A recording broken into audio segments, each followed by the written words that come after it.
Well, thank you for that warm introduction.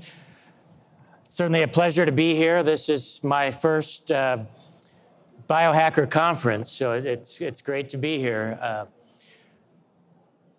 So I can talk slow, I can talk medium, I can talk fast. I think to get through all the slides I have today, I'm going to talk fast because there's a lot of really provocative evidence and really fascinating work being done in the area of ketosis. So the title of my talk, The Human Response to Nutritional Ketosis, really sums up the obsession I've had the last 2 decades of my life as a scientist and really wanting to understand how do people respond to an intervention that elevates their ketones. And it's been a fascinating journey, so I'm going to take you with me and share with you some of the highlights and where the emerging research is going in regards to ketosis. So I'm a professor at OSU now, and we are performing studies, primarily dietary intervention studies that induce ketosis. And our primary method of inducing ketosis is to actually feed people. So we have a metabolic kitchen, we prepare food and feed various clinical populations, healthy populations, military populations, and study a wide variety of outcomes. And just to give you a sense of the interest in this area now, well, actually, let me just take a quick poll. How many people are in ketosis now or trying to be in ketosis now? Can you just raise your hand? A few. Okay, good. So we're going to test your ketones in a minute and see if you're lying. No, the interest has just exploded. The last couple years has seen a resurgence in the interest in ketones like never before. And I was fortunate and honored to host a conference at Ohio State University back in August, mid-August, where we had over 20 of the top scientists all over the world studying various aspects of ketogenic diets and exogenous ketones present their work. And it was just a really energizing and enlightening 2 days. And what I can share with you is that these talks were all recorded and they will be available free very, very soon, both on the Ohio State website as well as Virta Health is going to be providing all those videos. It should be within the week, actually. So some great content there. So my approach today was to first, for those that are maybe not familiar with ketones, is to really provide some basics on ketone metabolism and definitions around ketosis and nutritional ketosis, and then talk about some of the targets, which include diabetes and prediabetes, and some of the more emerging areas such as cancer, various neurological conditions and disorders. And then on the other end of the spectrum, there's even applications here for athletes. And specifically, we're very interested in how we can enhance warfighter performance and the health of our military personnel. So just quick history on ketones. So, you know, if you studied physiology in college, you were likely taught that ketones were toxic byproducts of fat metabolism. And the reason for that is ketones were first discovered, this going back over a century ago, in the urine of uncontrolled type 1 diabetics. And that negative connotation has been really hard to shake. And it's only recently that we're now understanding that ketones are not toxic. In fact, based on the current research, we're describing ketones as superfuel and longevity metabolites. But the obsession with maligning fat and demonizing ketones has really been part of the fabric of the dietary guidelines and what we promote in this country. And thankfully, the dark ages of ketones is coming to an end. And in many ways, I would describe the condition now as the golden age of ketones, where we are now making discoveries around diabetes reversal, around new mechanisms of ketones. They're not just an alternative fuel for the brain, they're actually signaling molecules. They have hormone-like effects. We're seeing keto-adapted athletes not just finishing races, but setting records. And we now have various methods of inducing ketosis through exogenous ketones and ways to promote longevity. So let me just give you a real basic primer here on ketones. So ketosis is really a highly evolved, highly conserved process. And fundamentally, it's a way for humans to fuel their brains. And the problem is, we store our majority of our fuel in adipose tissue. And the problem is the brain can't use fat in that form. So we had to evolve an alternative pathway, which is really what ketosis is. So when we're breaking down adipose tissue, releasing fatty acids at a high rate, and those fatty acids are taken up by the liver and essentially exceeding the liver's capacity to oxidize those fatty acids, we have this pathway by which they can be converted into ketones. And this occurs primarily in the liver. So we're converting those fatty acids, partially breaking them down into smaller molecules called ketones. And our two primary ketones are beta-hydroxybutyrate and acetoacetate. They're 4 carbons. And unlike fatty acids, long-chain fatty acids, these ketones can, in fact, be taken up by the brain and used as fuel. So that's how we use fat for fuel in order to ensure a stable fuel source for the brain. And once they're taken up, they're oxidized and converted back to acetyl-CoA and generate ATP. And we actually knew all this metabolism 50 years ago. George Cahill at Harvard performed cutting-edge research studying starvation ketosis. And it's true, if you're consuming carbohydrate as a primary nutrient, your brain depends on glucose as an energy source. It needs about 150 grams of glucose per day just to function normally. But if you're in ketosis, and Cahill showed this with very invasive arterial venous difference studies across the brain, looking at healthy adults who had been starved for up to 4 weeks, and showed that the brain can extract up to 2/3 of its energy from ketones, dramatically reducing its glucose requirements. So, that metabolic knowledge has been available. We just really haven't taught healthcare professionals this. So when we're distinguishing different states of ketosis, concentrations really matter a lot. So it's important to understand you're all producing ketones right now, no matter if you just ate a bagel or a muffin. Your liver is still producing ketones, albeit at a very low rate. Now, when you restrict carbohydrates for most people to, say, under 50 grams per day, that metabolic machinery starts to kick into gear. And you will see ketone levels increase by an order of magnitude from, say, 0.1 millimolar all the way up to 1, perhaps up to 3 or 4 millimolar. So that's a 10-fold increase.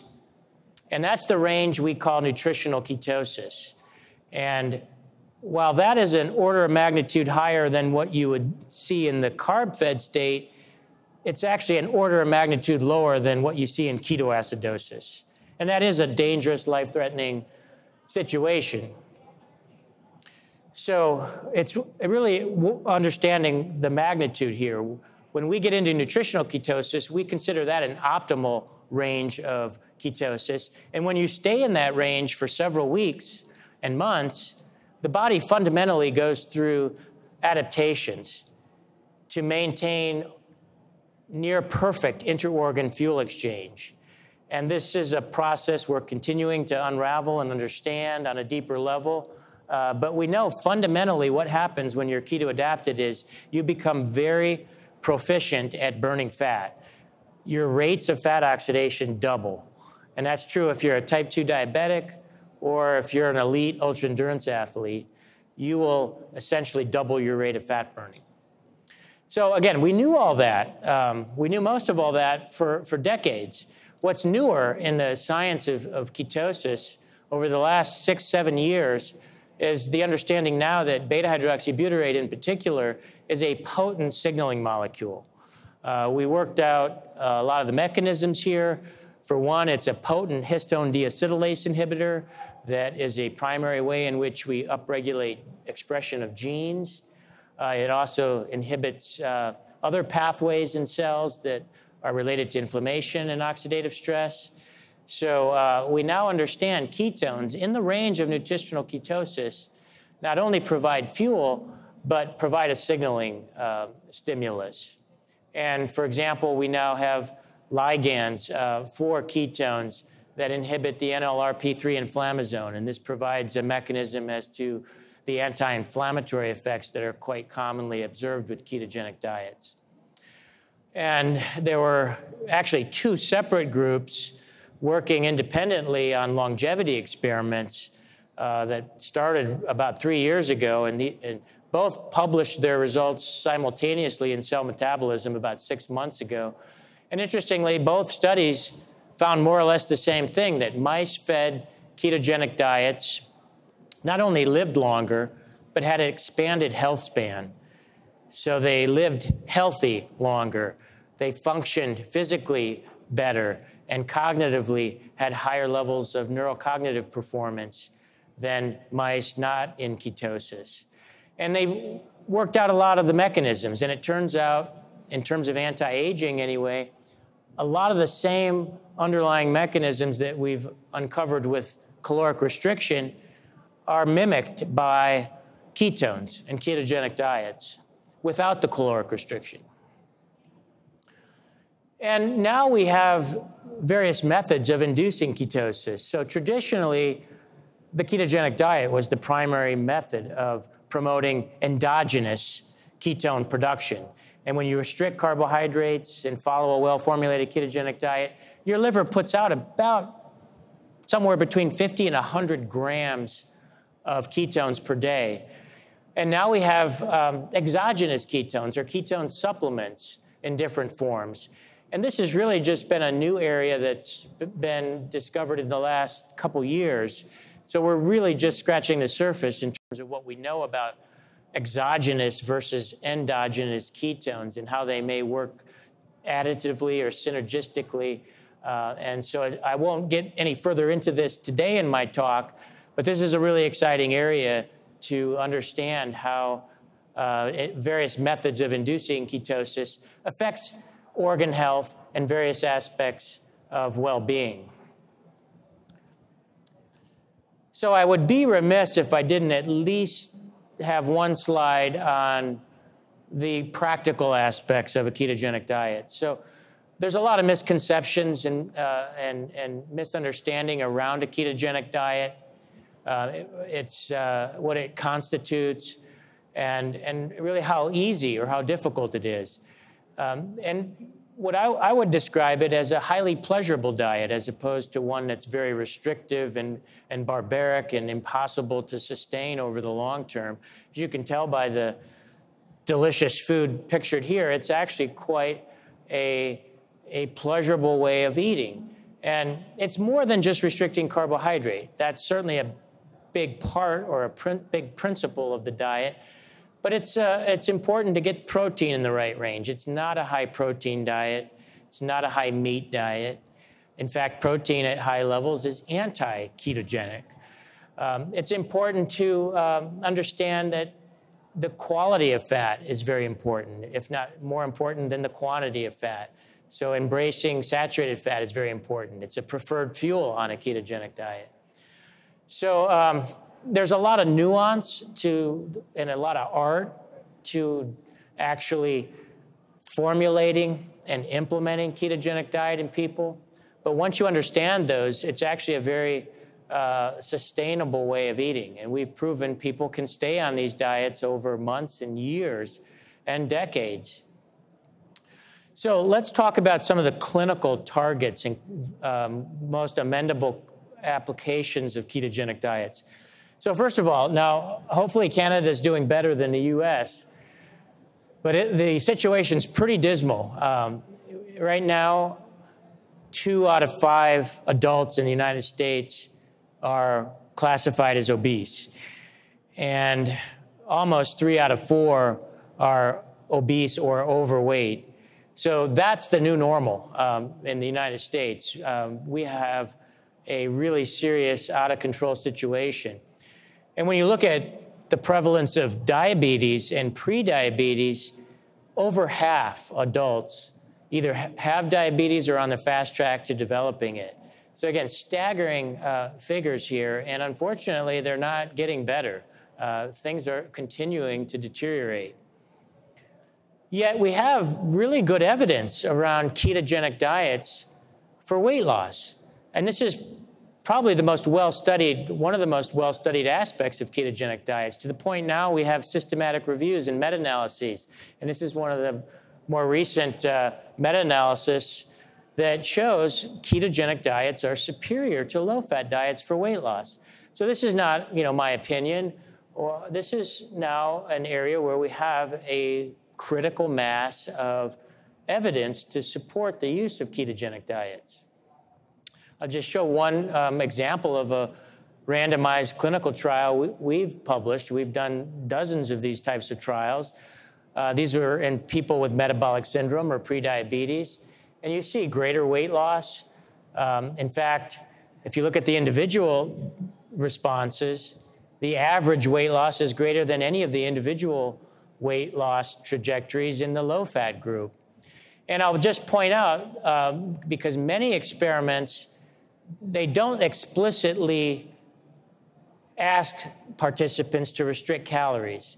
It's ad libitum or to satiety, and yet people naturally restrict calories when they are focused on inducing ketosis. So this is really an important attribute of the ketogenic diet. And this is just an example of various biomarkers that how they respond to a ketogenic diet. So especially those markers related to insulin-resistant syndrome and metabolic syndrome clearly respond in a more favorable way than low-fat diets. So the dyslipidemia, the insulin resistance, the glucose, the insulin levels, all respond better to a ketogenic diet. And I'll just point you to the last set of bars there. Actually, saturated fat levels in the blood go down on a ketogenic diet, which really seems paradoxical because people are consuming 2-3 times more saturated fat in their diet. And of course, we've been told you have to reduce saturated fat in your diet because it contributes to heart disease, right? But really, what's important is if you're accumulating saturated fat. And when you're on a low carbohydrate ketogenic diet, you may be taking more in, but your body's promptly oxidizing it, converting it to CO2 and water. And if you're not accumulating it, there's no harm. I mentioned earlier there's consistently anti-inflammatory effects observed with ketogenic diet. So here's actual data showing a panel of pro-inflammatory cytokines and inflammatory markers all improve more on a ketogenic diet. And perhaps most striking, I've been involved with long-term study in type 2 diabetics. And this is now, we've published 1-year data. We've actually collected data now out past 2 years, but I'll just show you the published data here. This was in a trial of 262 type 2 diabetics that were put on essentially a ketogenic diet combined with a novel remote care model. This is through a company that I've founded called Virta Health. And the results are nothing short of extraordinary. We're told that type 2 diabetes is a chronic, progressive, irreversible disease. Yet we show here we can normalize hemoglobin A1C levels while we're getting people off medications, not adding medications. And they're losing significant amounts of weight. And people can stay on these diets. We had an 83% of our participants active in our program at 1 year. and we haven't lost too many more at 2 years either. So with the right care model and the right information, people can stay on these diets and actually become not diabetic. They do not have the diabetic condition. Now, I won't say we've cured them per se, but as long as they're in ketosis, they don't have elevated blood sugars and A1C levels, and they're off all diabetic medications, with the exception we tend to keep them on metformin. So really, the data we have now, it's pretty clear. If you kind of think about the insulin-resistant phenotype and all these various biomarkers that associate with insulin resistance, they all tend to go in a worse direction the more carbs we eat in our diet. And the more we restrict carbohydrates, especially when we get down to a ketogenic diet, the more robust all these markers improve. Now, at what carb level does any given person start to exhibit diabetic symptoms? That varies a lot because we all vary in our level and degree of insulin resistance and carb tolerance. But I think this continuum exists within each person, and it makes a lot of sense to find what level of carb tolerance works for you, where you don't have elevations in a lot of these biomarkers. So I think that, diabetes is where we have the strongest evidence right now. We have a lot of published clinical trial data, and it just makes an enormous amount of sense from a pathophysiologic state where diabetics are carb tolerant. So why do we recommend they consume half their energy from carbs? It's really insanity. But I want to talk to you a little bit about some other targets where we don't quite have the same level of evidence, but there's certainly a lot of excitement and a lot of footprints in the sand that are leading us to think that we will, at some point in the near future, have the evidence. So one is cancer.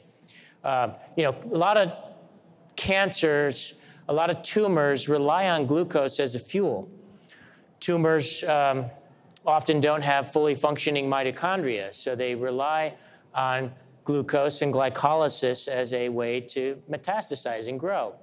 And there are other reasons why restricting carbohydrate and ketosis may benefit certain types of cancer, which is part of the reason that we're very interested in studying this at Ohio State. So here are just some of those reasons. Some of it's purely metabolic, which is what I just described. If you can decrease glucose flux, which is exactly what a ketogenic diet does, more potently than any other intervention I can think of, including drugs, you could essentially starve the tumor and nourish the rest of the body.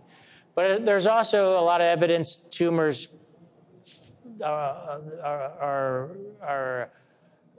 flourish in an inflammatory type environment, and the anti-inflammatory effects of a ketogenic diet would deter growth.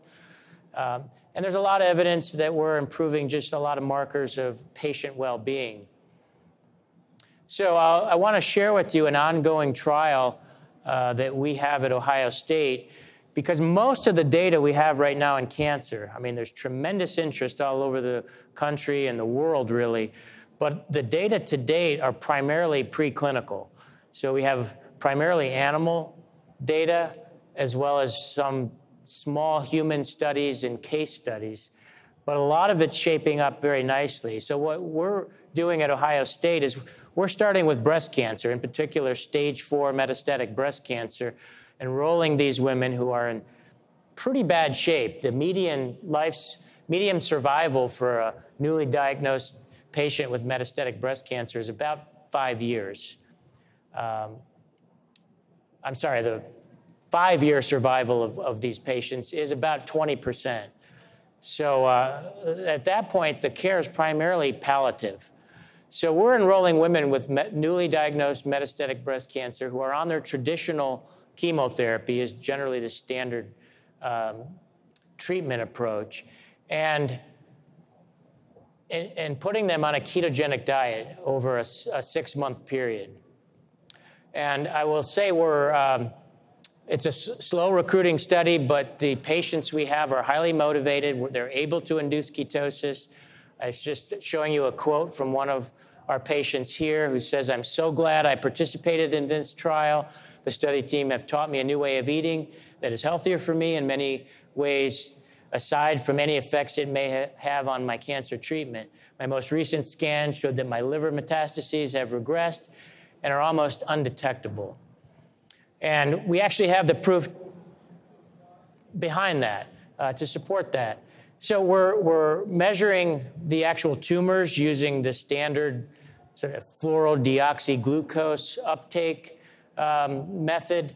And we happen to have the most sophisticated PET CT scanner in the world at OSU. It's a fully digital photon counting machine. And we're doing some very advanced dynamic type imaging. But for those of you not familiar with this, you're essentially infusing a sub-physiologic dose of glucose tracer that is detectable by the PET scanner. And any organ that takes up glucose at a high rate, such as a glucose-avid tumor, would show up on these scans. Now, you can also see the heart or the myocardium and the brain also take up glucose and show up dark on these scans. So I don't have a lot of data to share with you at this point in time, but we have finished multiple patients, and I can tell you that all patients right now that are past 3 months in this trial have shown at least a small to moderate to large, in some cases, regression of their tumors, which is highly unusual. And this is an example of a baseline and 3-month scan. And you can see here, this woman had a lot of metastases in her liver on the top, and you can see pretty dramatic, just visual reduction in the intensity of those liver metastases. And you can actually see the numbers there. The SUV is the standardized unit, go from 11 to just under 7, which is quite a remarkable reduction. Just an interesting note here, I don't know if I have a pointer, but you can see where the heart is on the baseline scan. And notice that image of the dark heart is not there on the bottom scans. So that tells you the heart actually loves ketones and adapts to using ketones when you're in ketosis. And this, we think, is really important in terms of cardiac function. There's at least animal data now suggesting when the heart is fueled by ketones that it's more efficient. And this has really important potential implications for cardiac failure and other conditions associated with hypoxia in the heart. So the evidence is looking very promising and encouraging for cancer. I would say the most work going on right now, there's probably at least a dozen trials going on with brain cancers and gliomas across the country if you just look up studies in clinicaltrial.gov. So it's definitely an area to stay tuned on, and I suspect in a few years we're going to have a lot more data, human data, to be looking at. So neurological conditions. Again, a lot of interest here.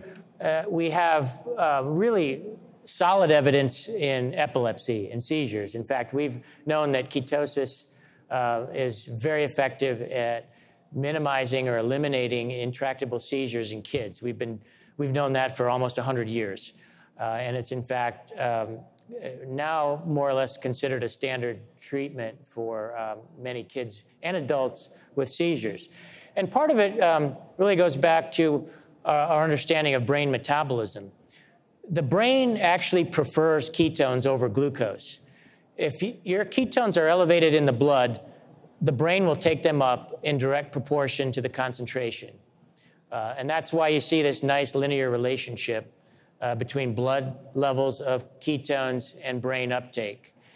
And this is regardless of glucose levels in your blood. So if ketones are there, the brain will preferentially take them up. Now, to get a significant contribution of ketones, you do have to get them up to pretty high levels, higher than probably what you can get on a ketogenic diet. If you want to get half your brain energy requirements, you need to have ketones up in the 4 to 5 millimolar range. But if you think about the exogenous ketones here, here's a potential application where you can see ketones up in the 4 to 5 millimolar range, where you're providing the majority of energy in the brain from ketones. So this is one area where you may think, well, what if I combine the diet with exogenous ketones? Would that allow the brain to be functioning better on ketones? And this really is, the big question. If the metabolism science is pretty well worked out. If you have elevated ketones, the brain will take it up. The bigger question is, so what? If the brain's running on ketones, is it more efficient, less efficient? Do you have better cognitive functioning? Well, here's what we do know. If your brain's running on ketones, you're very likely protected from seizures if you have epilepsy, or there's ongoing work in Navy divers that also experience seizures because of the high oxygen levels underwater. We also know that you're profoundly protected from low blood sugar or hypoglycemia. And this is really important for if you're a type 1 diabetic. Hypoglycemic episodes are one of the major risks of being a type 1 diabetic. But also if you're an athlete, hitting the wall, that's hypoglycemia in the brain, or an energy crisis in the brain. And time after time, we hear keto-adapted athletes talk about being bonk-proof. They don't hit the wall. Hypothalamic inflammation and inflammation in the brain is fundamental to a lot of neurodegenerative diseases. And we're increasingly seeing evidence that various neurological conditions benefit from ketosis. Similar to the story with cancer, it's a lot of preclinical data now. We don't have large clinical trial data yet. But we do have quite a bit of evidence suggesting that neurocognitive performance is enhanced when individuals are in ketosis. And I won't go through all these studies, but if you're interested in this area of research, there's about a dozen references that show in various animal studies and even human studies that ketosis improves various aspects of neurocognitive function and performance. We're seeing some really provocative work in Alzheimer's. So it turns out, Alzheimer's disease is actually a metabolic disease, much like diabetes, in that it's associated with impaired glucose uptake in the brain. And that, for that matter, that's true for most neurodegenerative diseases. There's a hypometabolism in the brain. Now, what's interesting is there's some recent evidence showing that although glucose uptake is impaired in Alzheimer's, and it's even impaired in mild cognitive impairment, so decades before clinical signs of Alzheimer's, but ketone uptake is normal. And Stephen Cunnane from Canada is actually doing the cutting edge work in that area, showing that Alzheimer's patients who are just in moderate ketosis are showing you can essentially make up for that energy gap with ketones, and in turn that's associated with improvements in clinical signs of the disease. And Alzheimer's is a huge problem. It's not just a debilitating disease for the person and family members and caregivers, but it's an incredibly costly disease in terms of healthcare expenses. And we have a big interest in traumatic brain injury as well. And there's a lot of similarities in terms of the hypometabolism and impaired glucose uptake in TBI. And this ties into our interest with the military, where a lot of our soldiers are coming back. Up to a quarter of soldiers deployed to Afghanistan and Iraq come back and have signs and symptoms of TBI, and that increases their risk of depression and psychiatric disorders. So there's a lot of interest in how ketosis might minimize or attenuate some of the secondary damage associated with TBI. And in fact, we have some proposals out if funded that would study parachute jumpers, because it turns out these, during training, these jumpers, when they land in the impact, about 15 to 20% of them develop signs of mild traumatic brain injury. And we think that if we can provide them ketones before they jump, that it'll offer some neural protection for them.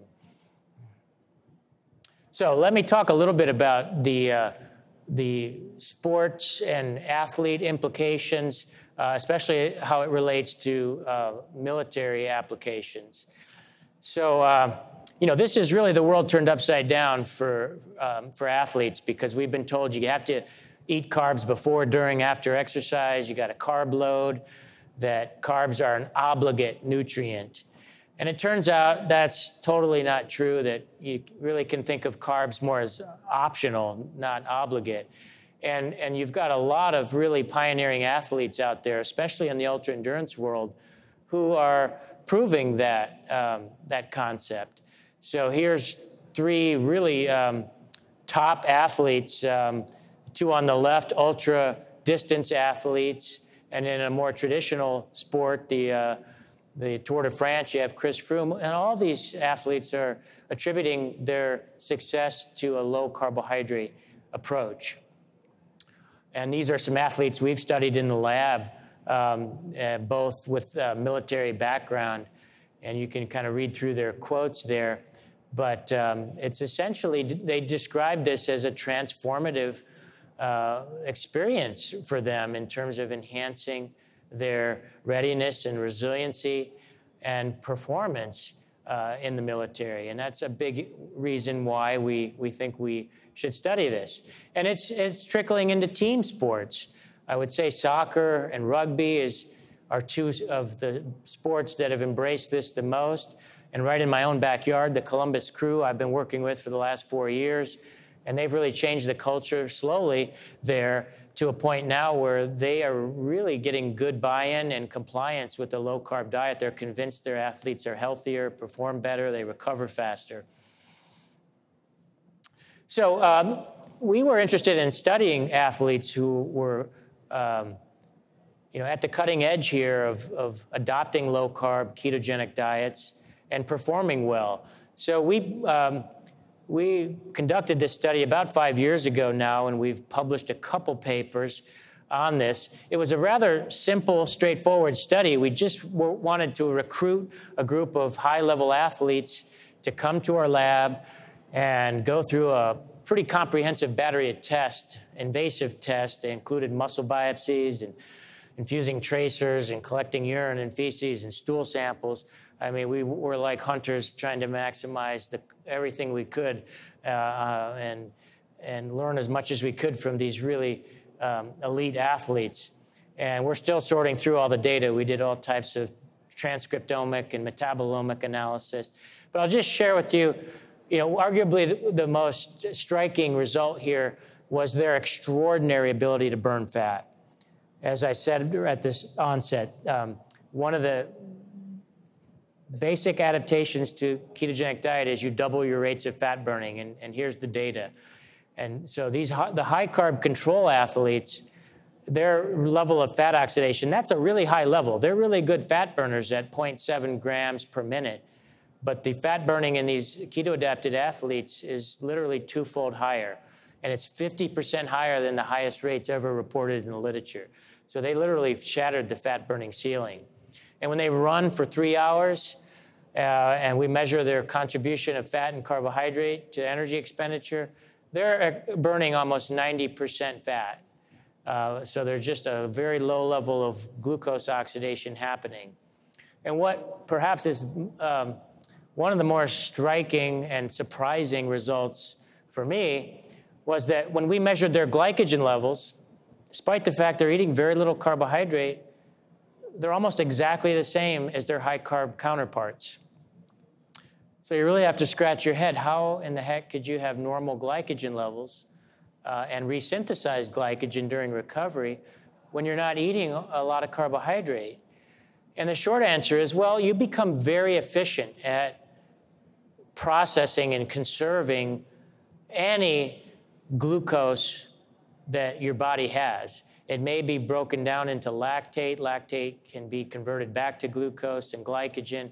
So your body is highly conserving those glucose molecules and preserving glycogen. And the reason I had the picture of the sled dogs there is because there's actually data, the Iditarod sled dogs, they've done some really nice studies, metabolic studies on these dogs, and they're the most impressive athletes on the planet.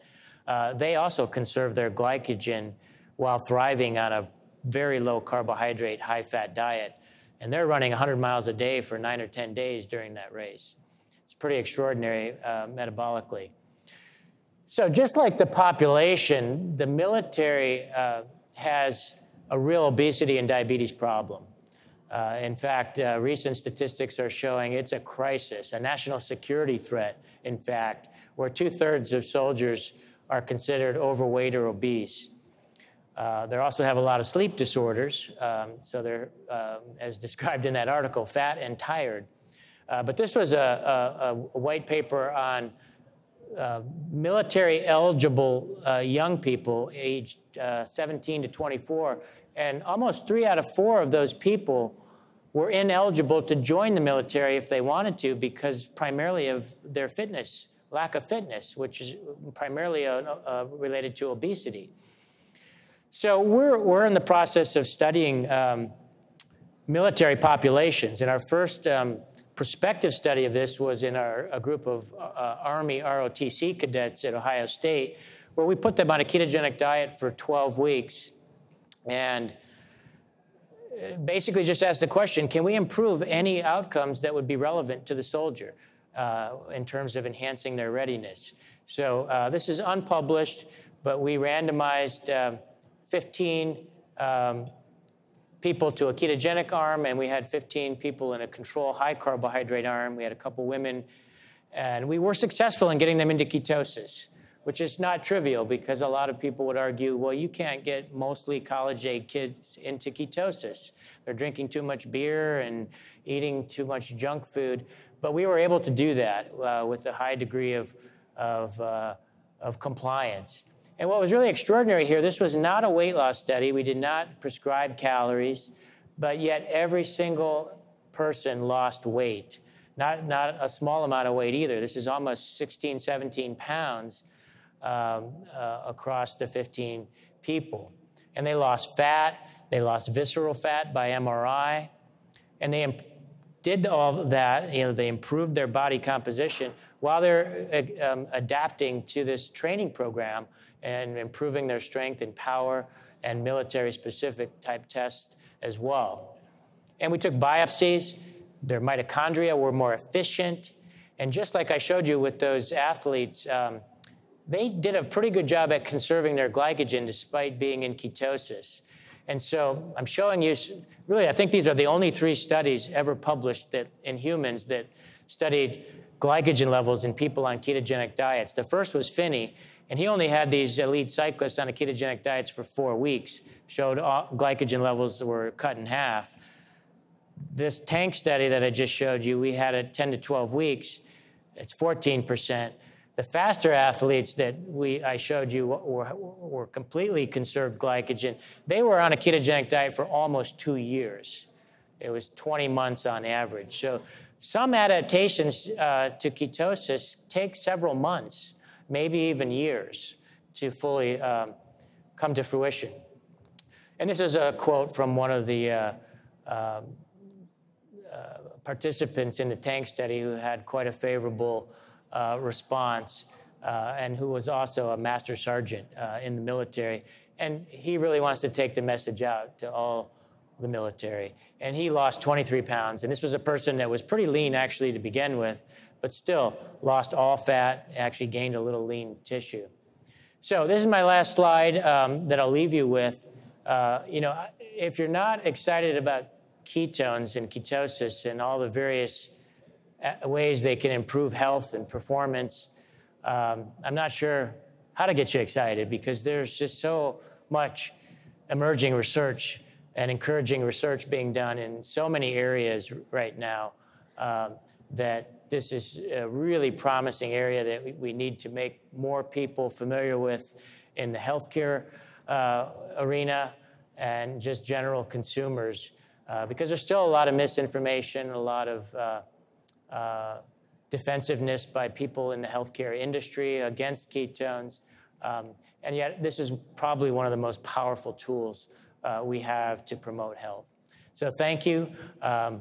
I will be happy to answer any questions you have, whether it be now or afterward. Thank you very much. Cool. Thank you. Thank you, Jeff. Amazing. There's already a few questions on the app, and one of them is that if you don't consume animal products, what way can you get the benefits of ketosis without destroying your gut and everything else that goes on with having a lot of protein, fats from plant sources? Yeah, I mean, first of all, it's not a high animal meat diet because, again, protein is anti-ketogenic. But if you really are a vegetarian, want to eat no animal products, it's a little tricky. It's a little bit of threading the needle because it does eliminate several food sources. And trying to get all your protein requirements from just simply plant sources and vegetables, usually you carry a little bit of carbs with those foods, which makes it hard to induce ketosis. If you can at least eat some eggs or fish, it's much more doable. But again, there's so many people that think it's a high animal meat diet, and that's not the case. It's minimal animal products. What would a typical keto meal look like? I mean, there's a lot of discussion, about having a ketogenic meal, but I think there's many different ideas about it. Is it avocados and the steak, or is it something more?